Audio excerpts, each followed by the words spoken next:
오늘 하나님께서 저희들에게 주시는 말씀 다니엘서 10장입니다. 다니엘서 10장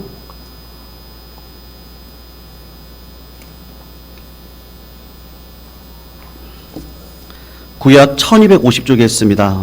다니엘 10장 1절에서 14절까지 말씀을 우리 교독으로 읽고 마지막 14절 같이 읽도록 하겠습니다. 1절에서 14절 말씀 같이 읽습니다. 교독으로 읽습니다. 1절 제가 먼저 읽습니다. 바사왕 고레스 제3년에 한일이 벨드사살이라 이름한 다니엘에게 나타났는데 그 일이 참되니 곧 큰 전쟁에 관한 것이라. 다니엘이 그 일을 분명히 알았고 그 환상을 깨달으니라. 나 다니엘이 새 이래 동안을 슬퍼한 새 이래가 차기까지 좋은 떡을 먹지 아니하며 고기와 포도주를 입에 대지 아니하며 또 기름을 바르지 아니하니라. 데겔이라 하는 큰 강가에 있었는데 그때 내가 눈을 들어 바라본즉 한 사람이 세마포 옷을 입었고 허리에는 우바스 순금띠를 띠었더라. 그의 몸은 황옥 같고 그의 얼굴은 번갯빛 같고 그의 눈은 햇불 같고 그의 팔과 발은 빛난 녹과 같고 그의 말소리는 무리의 소리. 이 환상을 나 다니엘이 홀로 보았고 나와 함께한 사람들은 이 환상은 보지 못하였어도 그들이 크게 떨며 도망하여 숨었느니라. 그러므로 나만 홀로 있어서 이 큰 환상을 볼 때에 내 몸에 힘이 빠져서 나의 아름다운 빛이 변하여 썩은 듯 하였고 나의 힘이 다 없어졌으나 내가 그의 음성을 들었는데 그의 음성을 들을 때에 내가 얼굴을 땅에 대고 깊이 잠들었느니라. 한 손이 있어 나를 어루만지기로 내가 떨었더니 그가 내 무릎과 손바닥이 땅에 닿게 내게 이르되 큰 은총을 받은 사람 다니엘아, 내가 내게 이르는 말을 깨닫고 일어서라. 내가 내게 보내심을 받았느니라 하더라. 그가 내게 이 말을 한 후에 내가 떨며 일어서니 내게 이르되 다니엘아 두려워 말라. 내가 깨달으려 하여 내 하나님 앞에 스스로 겸비하게 하기로 결심하던 첫날부터 내 말이 응답받았으므로 내가 내 말로 말미암아 왔느니라. 그런데 바사 왕국의 군주가 21일 동안 나를 막았으므로 내가 거기 바사 왕국의 왕들과 함께 머물러 있더니 가장 높은 군주 중 하나인 미가엘이 와서 나를 도와줌으로 같이 읽습니다. 이제 내가 마지막 날에 내 백성이 당할 일을 내게 깨닫게 하러 왔노라. 이는 이 환상이 오랜 후의 일임이라 하더라. 아멘. 성도님들, 오늘 다니엘서 10장은 그 유명한 한국교회에서 지금도 유행하고 있는 다니엘 20일 기도회를 근본으로 하는 말씀이 오늘 다니엘 10장에 있는 말씀이다라고 할 수가 있는데요. 다니엘 10장 1절부터 시작한 말씀의 계시가 11장과 12장에 걸쳐서 이 한 통으로 나타나게 됩니다. 그래서 다니엘서 11장 1절부터 시작되어지는 것은 다니엘서가 마치는 마지막 환상에 관한 내용이라는 걸 우리가 생각하시면 됩니다. 그리고 결론적으로 하나님께서 마지막으로 다니엘에게 주신 결론적인 말씀의 끝이 있는데 다니엘서 10장을 생각할 때 다니엘이 죽기 전에 받은 마지막 환상이고 그리고 그 환상을 통해서 지금 코로나19 가운데 어려움 속에 있는 우리 한국교회와 세계교회와 또 그 당시 바벨론 치하 속에서 힘들게 어렵게 살아가는 성전을 잃고 살아가는 믿음의 백성들에게 주시고자 하는 하나님의 어떤 비밀이 담겨져 있구나 그렇게 생각하시면 됩니다. 오늘 다니엘이 이 계시를 받을 때 오늘 본문 1절 말씀을 성도님들 보시면 바사왕이라고 하는데 페르시아 왕입니다.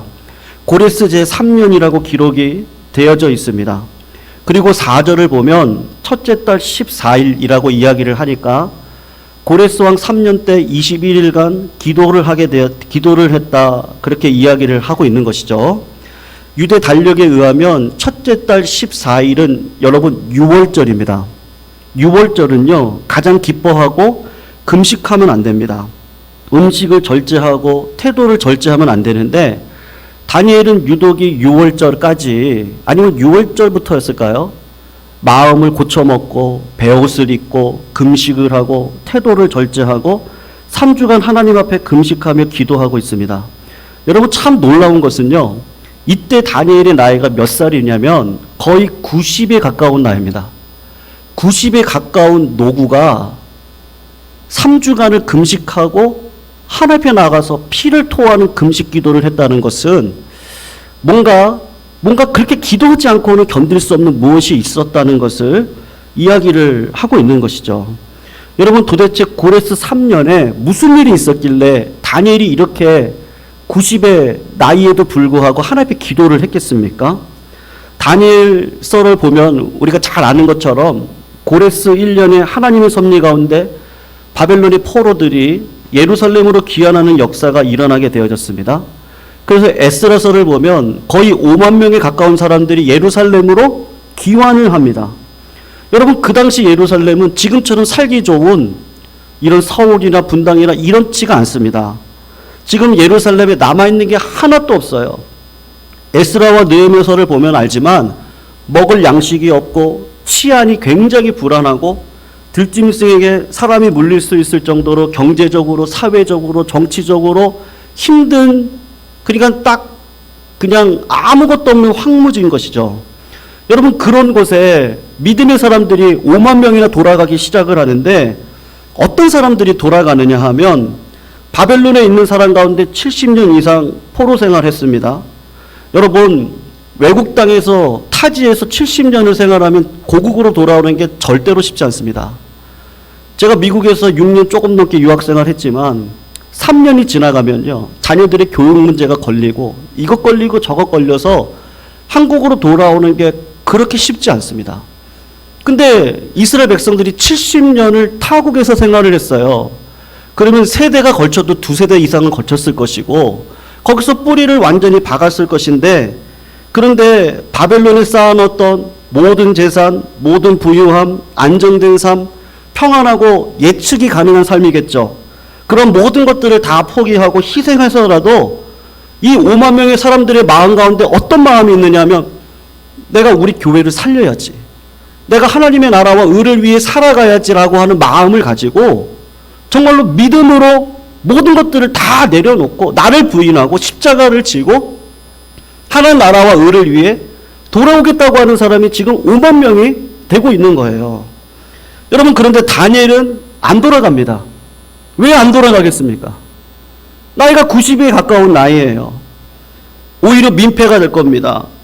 다니엘은 이 계시를 받고 2, 3년이 지나서 하나님의 부르심을 받아 천국으로 올라가게 되는데, 다니엘이 예루살렘에 가서 성전을 재건하는 일에 헌신하기보다는 내가 그냥 남은 삶을 여기서 남아가지고 기도로 도와야겠다, 가든지 돕든지 해야겠는데 기도로 도와야겠구나, 그렇게 생각을 하고 안 돌아갔을 겁니다. 여러분, 그런데 고레스 3년에 왜 기도를 하게 되었습니까? 배경이 이래요. 포로들이 귀환해서 초막절을 지내고 그 다음에 성전 기초를 닦고 기둥을 올렸어요. 그런데 성전이 이제 막 올라가려고 하는데 옆에서 방해하는 사람들이 나타나기 시작을 합니다. 어떤 사람들이 이야기를 하는 거예요. 야, 저들이 성전을 재건하면 권력이 저쪽으로 몰릴 텐데 저것을 그대로 놔둬버리면 우리에게 손해가 있을 것 같다. 그런 정치적인 판단을 했어요. 그래서 페르시아 왕에게 뇌물을 바치고 고발을 해서 성전 건축하는 일들을 방해하기 시작을 합니다. 저 성전을 건축하면 저 민족을 원래 반항하는 민족이니까 분명히 해를 끼치고 문제가 될 거야. 구체적이고 조직적이고 권력과 인맥을 통해서 성전을 재건하는 것을 반대하는 일들이 일어나고 있었는데, 그 소문을 고레스 3년에 다니엘이 딱 들은 거예요. 여러분, 결국 성전 건축이 몇 년간 중단이 됩니까? 16년간 중단이 됩니다. 다니엘은 고레스 3년에 기적적인 은혜로 성전이 재건되었는데, 이것이 막힐 수 있겠구나. 아, 이 성전 건축하는 게 실패로 돌아갈 수 있겠구나. 지금 돌아가는 상황을 보니까 이것을 막을 수 있는 사람이 아무도 없겠구나. 절감을 했을 거예요. 그리고 본인 나이는 90이에요. 궁전에서 자기 목소리를 크게 발할 수 있는 힘도 이제는 없어요. 자기 대신에 페르시아 왕에게 영향력을 발휘해서 성전 재건을 방해하는 사람들을 진행하는 일에 있어서 막을 수 있는 친구들이 이제는 아무도 없을 겁니다. 그리고 궁전에 돌아가는 정치적인 상황, 사마리아에 있는 총독들의 관심을 볼 때, 야, 이거 교회가 망하겠네? 교회 이제 터 닦았는데 우리 교회 이거 무너지게 생겼네? 다니엘이 그 현실을 느꼈어요. 그래서 90에 가까운 나이에 하나님 앞에 나와서 금식하고 은혜를 간절히 구할 수밖에 없는 상황이 된 것인데, 여러분, 다니엘의 판단이 이겁니다. 기도를 해서 하나님의 은혜를 구하는 것 말고는요, 누구에게도 도움을 청할 수가 없겠구나. 힘으로도 안 되고 능으로도 안 되는구나.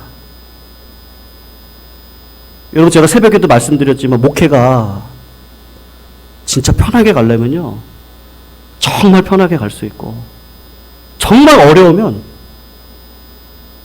아무리 서로 사람이 많고 아무리 물질이 많아도 교회가 세워지지 않습니다. 참 신기해요. 우리 선배님들의 목회를 보면 그래요.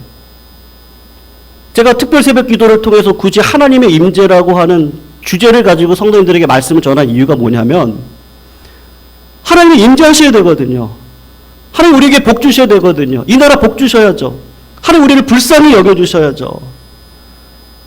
누가 우리의 웃으로 그리스도 앞에 가가지고 하나님 내가 이렇게 했으니까 우리에게 살려주세요 하실 수 있는 그 의를 가지고 있는 사람이 이 땅에 누가 있습니까? 아무도 없습니다. 하나님께서 기름 부어주셔야 되는데, 다니엘의 판단이 그건 거예요. 하나님 우리 교회 살려주세요. 마귀 권세가 칼을 들이밀고 교회를 무너뜨리려고 하는데 하나님 내 힘으로 할 수 없습니다. 그러니까 90의 그 노고의 나이에 죽음을 무릅쓰고 하나님 앞에 21일 동안 금식을 하면서 기도를 하는 겁니다. 사랑하는 성도님들, 믿음으로 살아가는 신자의 특징이 있습니다. 여러분, 한국교회를 볼 때 마음이 정말로 기대가 되십니까? 우리 교회를 볼 때 마음에 정말로 소망이 생기십니까? 어떤 마음이 드십니까? 우리나라가 당한 여러 가지 사회적이고 윤리적이고 경제적인 문제가 있고, 아까 우리 장로님 기도하셨지만 다음 세대들을 위해서 볼 때 한국교회가 하나님 앞에 거룩하고 하나님의 뜻과 영광을 드러낼 수 있는 교회가 될 수 있을까? 지금 믿음으로 살았던 선배님들의 신앙을 볼 때에 그분들이 교회를 이렇게 든든히 세워가셨는데 다음 세대들이 그분들의 신앙을 잘 이어받을 수 있을까? 교회를 든든히 맡길 만한 사람이 있을까? 정말로 한국교회 미래가 있을까? 우리 교회를 하나님께서 세워주실까? 여러분, 근심하며 생각할 때 믿음으로 살아가는 사람의 특징이 있습니다. 교회를 붙들고 계시는 분이 누구세요? 하나님이시죠? 믿으시죠? 하나님이세요. 목회자들이 아닙니다. 장로님들이 아닙니다.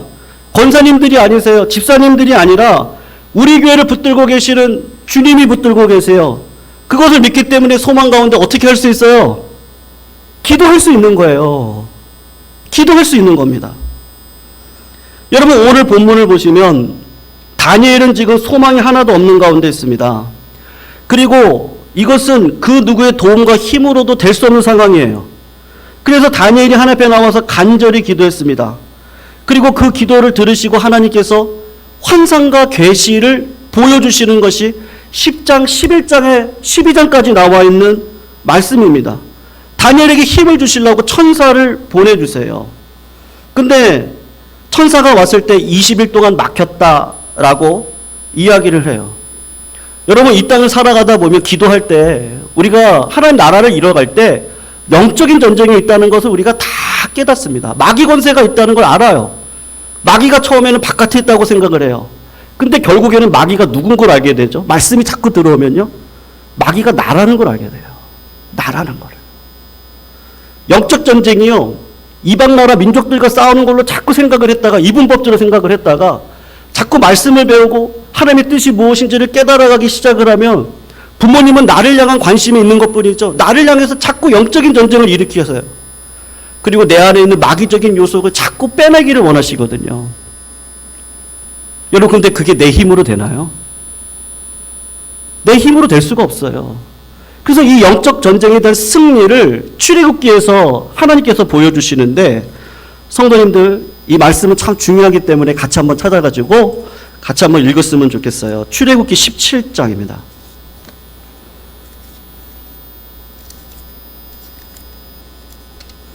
출애굽기 17장 8절에서 16절까지 말씀입니다.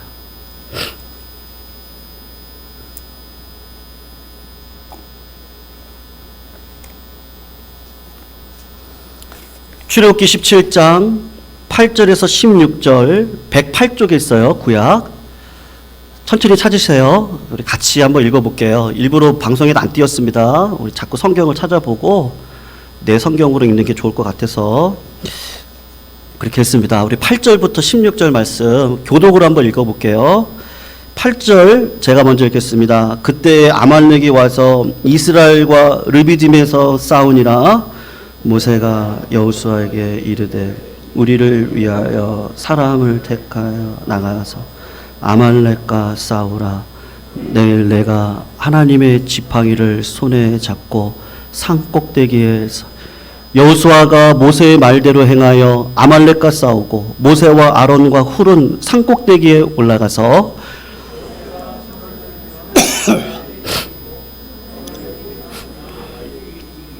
모세의 팔이 피곤하매 그들이 돌을 가져다가 모세 아래에 놓아 그가 그 위에 앉게 하고 아론과 훌이 한 사람은 이쪽에서 한 사람은 저쪽에서 모세의 손을 붙들어 올렸더니 그 손이 해가 지도록 내려오지 아니한지라.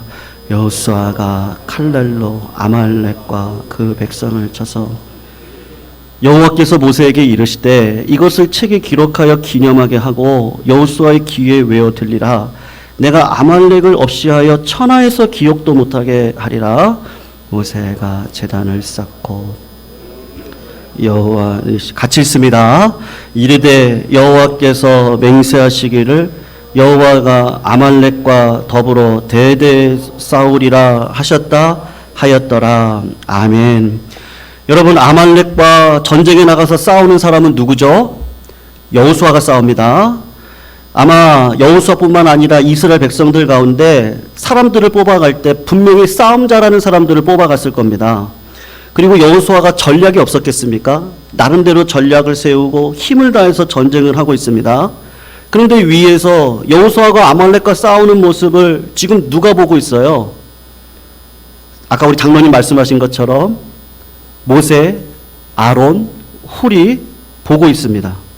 신기한 일이 벌어졌는데 여러분, 손을 들었다는 것은 무슨 뜻이죠? 기도를 한다는 거예요. 전형적인 기도의 모습입니다.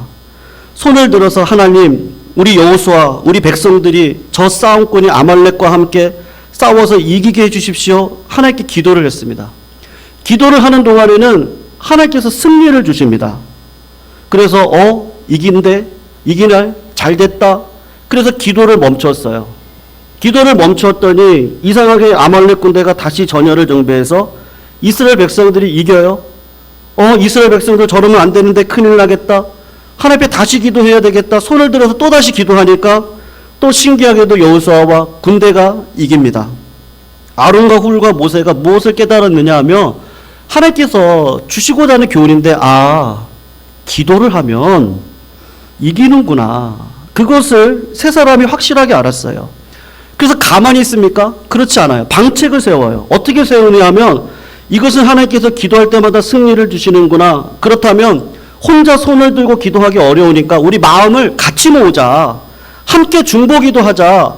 그래서 모세를 같이 앉히고 두 사람은 옆에 서서 기도를 도우면서 하나님의 은혜를 구한 겁니다. 그 결과 하나님께 기도하는 동안에 여호수아와 그 군대들이 아말렉을 이기는 것을요 분명히 경험을 했습니다. 그래서 여러분, 무엇을 가르쳐 주느냐 하면 여호수아와 그 군대가 얼마나 용감했냐, 얼마나 많은 전력을 가지고 잘 싸웠냐, 그것을 가르쳐 주려는 것이 아니라 너희들이 아무리 싸우고 성공하려고 애를 써도 하나님 백성들의 승리와 싸움에서 이김은 누구에게 있다는 것을 지금 보여주는 거예요.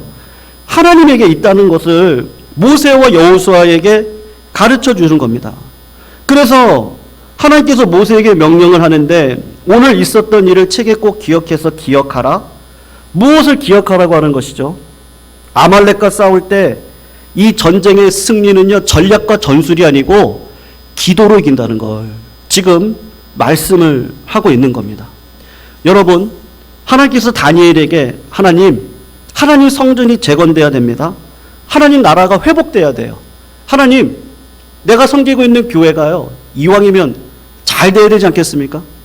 아멘이시죠? 아멘이시죠? 이왕이면 하나님의 역사가 있는 교회가 하지 않겠습니까? 이 자리 가운데 누구든지 와서 기도하면 하나님을 만나는 자리가 돼야 되지 않겠습니까? 근데 그렇게 할 수 있는 방법이 뭐예요?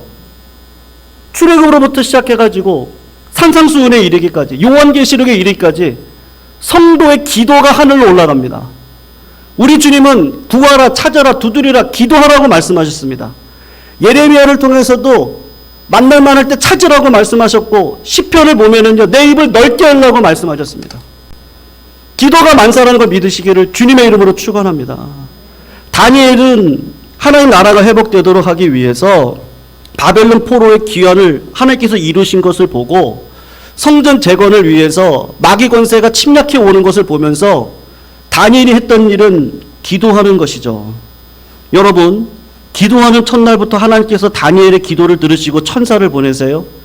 그런데 이 천사가 오다가 하나님의 일을 방해하는 악한 영들, 헬라를 지배하는 왕들 뒤에서 움직이는 그 악한 영들을 하나님의 천사가 방해를 받는 것을 보십니다. 그래서 어떻게 하냐면 천사가 하나님의 메시지를 전해야 되는데 마귀와 악한 영들이 그 하나님 메시지 전하는 천사를 막으니까 하나님께서 누구를 보내냐면 미가엘을 보냅니다. 그래서 미가엘이 사단과 악한 영과 싸워서 이기고 드디어 그 미가엘이 다니엘에게 와서 기도 응답을 하게 됩니다. 여러분, 악한 영들이나 천사는 하나님께서 하시고자 하는 일을 지체는 시킬 수 있습니다. 하나님께서 하시고자 하는 일을요, 마귀들이 최선을 다하면 지체만 할 수 있어요. 그런데 하나님께서 하시고자 하는 일들, 하나님께서 작정하시고 섭리하는 일들을 막을 힘은 마귀는 없습니다. 하나님께서 하시고자 하면 누가 막아요? 아무도 막을 길이 없습니다. 불가능합니다. 기껏해야 할 수 있는 게 주님의 일을 조금 지체를 시킬 뿐인 것이죠. 하나님께서 하시라고 하는 일은요, 반드시 되어질 줄로 믿습니다. 여러분, 다니엘서 12장 8절을 보시면 제가 읽어드릴게요. 결론적으로 하나님께서 다니엘에게 하신 말씀이 있어요. 내가 듣고도 깨닫지 못했다. 다니엘이 하나님 앞에 그렇게 얘기를 한 거예요. 환상과 계시를 보았는데요, 우리가 지금 이 책을 봐도 어려운 책이거든요. 아내가 저한테 그래요. 여보, 다니엘서 언제 끝나? 목회 주구장창 해야 되는데 할 만큼 할 거야. 제가 그랬거든요.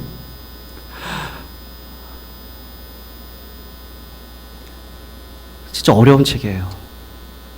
환상을 보면 이게 무슨 말이지? 남방왕, 북방왕, 우리가 다음 주에 잠깐 살펴볼 건데요. 제가 뭐 깊게 들어가진 않습니다만 정말 어려운 말들이 있습니다. 다니엘도 남들보다 10배의 지혜가 있는 사람이잖아요. 민첩한 사람이 다니엘인데 꿈과 환상을 풀었던 자인데도 하나님께서요, 수천 년의 역사를 딱 갖다 붙이니까, 수백 년이겠죠. 갖다 붙이니까 그거를 이해를 못 하는 거예요. 그래서 내가 듣고도 깨닫지 못한지라. 그래서 다니엘이 묻는 거죠. 주여, 그러면 결국은 어떻게 됩니까? 그런데 주님께서 하시는 말씀 13절 마지막 말씀인데, 너는 가서 마지막을 기다려. 그리고 네가 평안히 쉬다가 끝날에 내 몫을 누릴 거야. 하나님은 보상을 말씀하세요. 그 꿈을 통해서 주님께서 하시고자 하시는 말씀이 뭐냐면, 내가 할 거야. 내가 반드시 예강교회를 세울 거야. 아멘. 네, 반드시 하나님께서 주의 교회를 세울 겁니다. 하나님께서 세우실 거예요. 하나님의 나라를 끌어가실 거예요. 그러니까 걱정하지 말고, 아무 생각하지 말고 하루하루 맡겨진 일을 성실함으로 감당하고 믿음으로 살아가. 그런 믿음으로 살아갔던 것에 대한 몫을 내가 줄 거야. 그 메시지를 확실히 받습니다. 그런데 다니엘이 궁금한 것이, 그것이 확실한데 어떤 고난, 어떤 환란이 어떻게 됩니까? 그렇게 물었을 때 하나님께서 또다시 말씀하시는데, 내가 그거 모르더라도 신경 쓰지 말고 내가 해야 될 일이 있는데 지금 내가 너를 둔 자리에서 네 할 일을 잘해라. 나머지는 내가 알아서 하니까 너 할 일만 하면 되고 너는 그냥 받은 바 선한 싸움을 잘 싸우면 돼. 그 이야기를 하는 거예요. 결론적으로 사랑하는 성도님들, 나를 향해서 부어주시는 하나님의 은혜를 사단이나 악한 영들이 절대로 막을 수 없습니다. 하나님께서 막히시지 않습니다. 그런데 하나님께서 나에게 주시는 은혜와 축복을 누가 막아요? 성도들, 이게 진짜 중요하거든요. 제가 오늘 드리고 싶은 말씀이 딱 이거예요. 그 하나님의 은혜, 그 하나님의 그 귀하고 복된 부흥의 역사를요, 저는 확실히 믿거든요. 저희 교회가. 정말 저희 교회가 소망 가운데 하나님께서 크게 하실 날이 분명히 있습니다. 성도님 믿으시죠? 제가 그냥 단순히 긍정적인 사고방식으로 이야기하는 게 아니에요. 분명히 믿어요. 응답 받았어요. 저는 확실하게 말씀드릴 수 있어요. 저만 받았습니까? 우리 성도님들도 다 받으셨어요. 2020년도 우리 교회가 힘들고 어려운 가운데서 오셨던 과정들을 보십시오. 하나님께서 순간순간 개입하셔가지고요, 우리 교회를 어떻게 이끌어 오시는지를 보시면 알아요. 힘들고 어려운 거는 예전에도 있었고 지금도 있었고 앞으로도 있을 겁니다. 근데 중요한 건 뭐냐면요, 그 기도를, 하나님의 그 선하신 뜻을 누가 막아요? 내가 막을 때가 있어요. 내가. 놀랍게도 하나님께서 나에게 주시는 은혜와 축복이 있습니다. 선한 뜻이 있어요. 인자하신 뜻이 있어요. 근데 그거를 누가 막습니까? 내가 막아요. 내가 내 죄를 품고 내가 하나님의 말씀을 들었는데 믿음으로 반응하지 않아요. 여러분, 가나안 땅에 들어갔던 사람은 믿음으로 반응했던 갈렙과 여호수아가 들어갔죠. 믿음으로 반응하지 않고 자꾸 부정적이고요. 자꾸 안 된다고 그러고, 자꾸 이거 어떡하냐 그러고, 걱정하고 염려하고. 우리 주님은 염려하지 말라 그랬잖아요. 아무것도 염려하지 말고 항상 기뻐하라. 쉬지 말고 기도하라. 범사에 감사하라. 이는 너희를 향하신 하나님의 뜻이에요. 하나님이 선하신다는 걸 진짜 믿으면 그 뜻을 향해서 기도하면서 걸어갈 수 있는 저희들인 거죠. 근데 어떤 자들이 하나님의 역사를 막습니까? 믿음이 없는 자들이 하나님의 역사를 막아서 교회가 하나님의 그릇으로 쓰임받을 수 없는 것뿐입니다. 하나님은 살아계십니다. 그러니까 다니엘이 그 믿음의 기도를 통해서 하나님께서 분명히 수백 년의 그 나라의 역사들을 보여주시고, 하나님 내가 하고 있으니까 너 걱정하지 말고 평안히 주의 천국으로 올라가고 네 목 보상 받고 하나님께서 허락하신 그 연수를 채우고 가면 된다. 그렇게 다니엘에게 말씀을 하고 있는 것이죠. 성령님의 은혜를 깨달아서, 여러분 그렇습니다. 말씀을 들으면 반드시 저희들에게 회개가 필요해요. 이렇게 살아가는 게 하나님 나라와 의를 구하면서 살아가는 것이 아니라는 것을 말씀을 통해서 성령께서 자꾸 깨닫게 하고 상황을 통해서 깨닫게 합니다. 그런데 하나님 나라와 의를 열심히 구하는 삶이 아니라, 사실 내 관심은요, 무엇을 먹을까? 무엇을 입을까? 무엇을 하면 더 좋을까? 어떻게 내 생활, 우리 가정이 조금 더 넉넉하고 안정할까? 내 마음의 생각이 다 거기에 가 있으면 사단이 굳이 방해할 필요가 없어요. 그 사람은 그냥 놔두면 그대로 그 인생 그대로 이렇게 살아갈 겁니다. 근데 하나님께서 은혜를 깨닫게 하셔서 다니엘처럼 기독하게 하시는 거예요. 주의 몸된 교회가 얼마나 복된 교회인지를 알게 하세요. 그리고 그 교회를 향해서 헌신을 하게 하시죠. 그 교회가 세워질 때 내 마음 가운데 기쁨이 있다는 걸 알아요. 내 삶에 하나님 나라와 의가 세워지는 게 얼마나 기쁜지 몰라요. 그걸 깨닫는 자가 믿음의 특징이 있는데, 그것이 무엇입니까? 좌절하지 않고 원망하지 않고 언제나 기도의 자리에 서 있는 거예요. 그래서 성도님들, 기도가 만사입니다. 아멘. 기도가 만사인 것이죠. 부자가 부자와 거지 나사로의 비유가 있습니다. 마지막으로 이것만 하고 말씀을 마치겠는데요. 부자가 지옥에 고통받는 곳에서 낙원에 있는 나사로를 보면서 아브라함에게 부탁을 하잖아요. 잠깐 동안이라도 나사로를요, 부활시켜가지고 우리 집 형제 자매들한테 좀 보여주라고 이야기를 합니다. 그러면 형제들이 나처럼 살다가 지옥에 떨어지는 사람은 없을 거라고. 그런데 여러분 한번 생각해 보세요. 그 비유를 자세히 보시면 그 부자가 악하게 살았나요? 그 부자는요, 절대로 악하게 살지 않았습니다. 부자는 악하게 산 사람이 절대로 아닙니다. 그러면 반대로 하나님의 나라와 뜻을 구하면서 열정적으로 살았던 사람입니까? 그렇지도 않은 사람입니다. 그런데 나사로를 보내주시면 우리 형제들이 나랑은 다르게 살 것이라고 부탁을 합니다. 그때 아브라함이 했던 답이 있습니다. 지금 세상에 있는 교회의 말씀의 종들을 통해서 주일이 되어졌던, 여러분, 말씀의 홍수를 이루고 있습니다. 인터넷에 얼마나 많은 말씀이 있는지요. 전 참 죄송한 말씀인데요. 어쩔 때는 제 마음속에 이렇게 막 너무 지겹다는 생각이 들 정도로 수많은 말씀들이 있습니다. 정말로. 그 말씀의 증거가 되어지죠.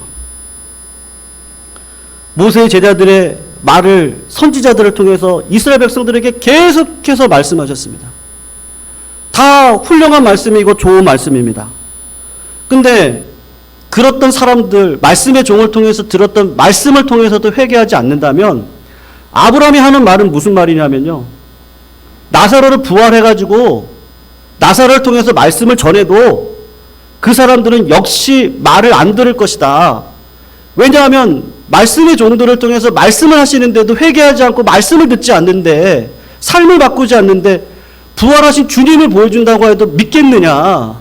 지금 나사로와 부자의 비유를 통해서 하시고자 하시는 말씀이 그것인 것이죠. 여러분, 다른 거 그래서 볼 필요가 없습니다. 하나님께서 지금 나에게 어떤 자리에 있게 하셨습니까? 하나님께서 기도할 수밖에 없는 상황에 우리 교회를 두셨어요. 기도할 수밖에 없는 상황 가운데 코로나19의 어려움을 주셨습니다. 근데 그냥 우리는요, 우리의 대장 되신 예수 그리스도 바라보고 그분이 깃발을 딱 들면 그냥 예수님을 바라보면서 앞을 향해서 전진하면 됩니다. 그럴 때 나타나는 현상이 무엇이냐 하면 기도인 것이죠. 성도들, 그래서 기도하셔야 됩니다. 믿으시죠? 기도조차 안 하는 교회는요, 소망이 없습니다. 다니엘이 그 험난한 시대를 무엇으로 이겼습니까? 결국은 기도로 이겼어요. 많은 성도님들께서 그저께도 최종일 목사님 오늘 나오셨는데요. 최종일 목사님 우리 교회를 방문하셨다가 저한테 그러시더라고요. 목사님, 우리 교회 부임해서 담임 목사 위임까지 받았는데 하필이면 코로나가 와가지고 목사님 많이 힘드시죠? 네. 많은 성도님들께서 부모와 같은 마음으로 목회자를 이렇게 좀 보듬어 주시는 그 사랑이 얼마나 감사한지 몰라요. 그런데요, 제 진짜 속마음은 아니요. 안 힘들어요. 오히려 소망이 있어요. 참 신기하게도요, 새벽 예배를 나올 때는 참 몸이 힘들어요. 어쩔 때 늦게 잘 때가 있잖아요. 그래서 새벽을 나와서 이제 보통 한 30분, 40분 전에 교회를 나오거든요. 그러면 이제 비몽사몽간에 나오죠. 그래서 오늘 기도를 잘할 수 있을까? 근데 참 신기해요. 하나님께서 기도의 힘을 주셔가지고 기독해 하세요. 근데 제가 기독해 하는 하나님을 볼 때 어떤 마음이 들겠어요? 소망이 있구나. 하나님 역사하실 거구나. 자꾸 그런 마음이 드는 거예요. 왜냐하면 기도가 내 힘으로 됩니까? 그렇지 않잖아요. 성도 기도해 보세요. 처음에는 기도하다가 졸렸고 힘들고 그러다가 어느 순간 하나님께서 감동을 주시면 기도가 막 터지기 시작을 해요. 그때 하나님의 그 음성을 듣게 되죠. 하나님 우리 교회를 향하신 뜻이 이런 거구나. 하나님께서 우리 성도님을 이렇게 끌어가시려고 지금 하는 거구나. 오늘 다니엘이 환상을 받은 것처럼 그런 미래적인 하나님의 뜻들을 우리가 진짜 받습니다. 그러니까 기도하면서 소망 가운데 살아갈 수 있고, 아, 우리 교회가 할 수 있어요. 코로나가 지나가고 하나님께서 이 모든 과정들을 연단시키시고 우리 교회의 토양을요 바꿔가시고 옥토로 바꾸셔서 반드시 하나님께서 말씀의 열매를 맺게 하시는 그 일들이 반드시 있을 겁니다. 하나님께서 그 일들을 위해서 아니 기도를 시키시는데 어떻게 기도를 안 할 수 있어요. 그러니까 마음에요 기쁨이 있습니다. 그리고 어떻게 보면 왜 힘든 게 없겠어요. 하나님 코로나 빨리 좀 물러가게 해주시고요. 오늘 이렇게 그냥 사람이 눈에 약하잖아요. 성도님 그래도 이렇게 30명 계시니까요. 아 진짜 제 속마음에는 살맛이 나요. 없으면요. 아 설교 한번 나겠습니까? 물론 온라인으로 들으시겠지만 왜 그런 마음이 인간적으로 없겠습니까? 그런데도 하나님이 믿음을 주셔서 기도를 시킬 때 아 하나님 우리 교회를 쓰시려고 하나님께서 지금도 준비시키고 계시는군요. 이렇게 좋으신 성도님들이 어디 계십니까? 예배자를 위해서 다 나와주시고 기도해 주시고 온라인으로 지금도 같이 동참해서 예배를 드려주시고 교회를 사랑하는 마음을 가지고 살아가시는 우리 성도님들의 모습을 보면 저는 오히려 성도님을 통해서 힘을 받습니다. 사랑하는 성도님들, 우리 교회가 마음이 쉬어가고 사랑을 배워가는 교회가 되어지는데 절대로 놓치지 말아야 될 거 하나 있습니다. 우리 원로 목사님도 늘 강조하셨던 거라고 제가 알고 있습니다만 기도요. 기도. 우리 같이 한번 따라해 볼까요? 기도가 만사입니다. 우리 한 번 더 하겠습니다. 기도가 만사입니다. 기도하면요 하나님께서 반드시 응답해 주실 줄로 믿습니다. 문제는 뭐죠? 때를 기다려야 되는 거죠. 그 때까지 우리 서로 사랑하고 선지자의 복은 이미 없습니다. 이제는 선지자 복은 없어요. 의복은 없어요. 너를 왕같은 제사장이라고 이야기할 때요 제사장의 법복만 입혀주셔서 화목해 하는 것만 저희들에게 허락해 주셨어요. 선지자의 의복은 이제 없습니다. 제사장의 의복을 입고 우리 함께 울고 함께 사랑하고 서로 위로하고 서로 격려하고 그렇게 때를 기다리면서요 기도를 놓치지 않고 걸어가시는 우리 성도님들 되어주시기를 부탁드립니다. 우리 교회 제가 오늘 설교 제목으로 이렇게 잡았는데 예광교회를 반드시 세우시는 하나님, 하나님께서 반드시 우리 예광교회를 세워주실 줄로 믿습니다. 성도님들 기도에 힘써주시기를 부탁드립니다. 예, 조셔도 괜찮아요. 집에서 육신 연약하신 분들 집에서 기도하셔도 괜찮습니다. 그 기도 놓치지 마시고 내가 어느 자리에 있든지 꼭 기도해 주시기를 부탁드리겠습니다. 잠깐 기도하시겠습니다. 성령 하나님, 저희들이 믿음의 눈을 열어주셔서 이 세상 싸움의 이면에 하나님 나라와 그 나라의 진행을 방해하는 영적인 싸움이 있다는 것을 깨닫게 해 주십시오. 하나님, 저희의 믿음의 눈을 열어주셔서 믿음으로 살아가는 내 삶에 일어나는 모든 일에 하나님의 은혜와 악한 영들 간의 영적인 싸움이 있다는 것을 알고 기독케 하여 주십시오. 하나님의 은혜를 구함으로 믿음의 선한 싸움에 충성되게 승리하여 살아가는 교회로 그 은혜를 저희들에게 허락하여 주셔서 우리 예강교회 반드시 하나님께서 세워주실 줄로 믿습니다. 예강에 속한 우리 모든 성도님들의 권성마다 하나님의 은혜 가운데 다 풍족히 되는 역사를 허락하여 주실 줄로 믿습니다. 믿음으로 하루하루를 견디며 주님께서 허락하신 때와 시기를 기다리며 걸어가는 자들에게 싸울 날을 위하여 마병을 예비하거니와 이김은 여호와께 있다는 말씀을 우리 삶 속에서 경험케 하여 주시옵소서. 예수 그리스도의 이름으로 간절히 기도 올려드리옵나이다. 아멘.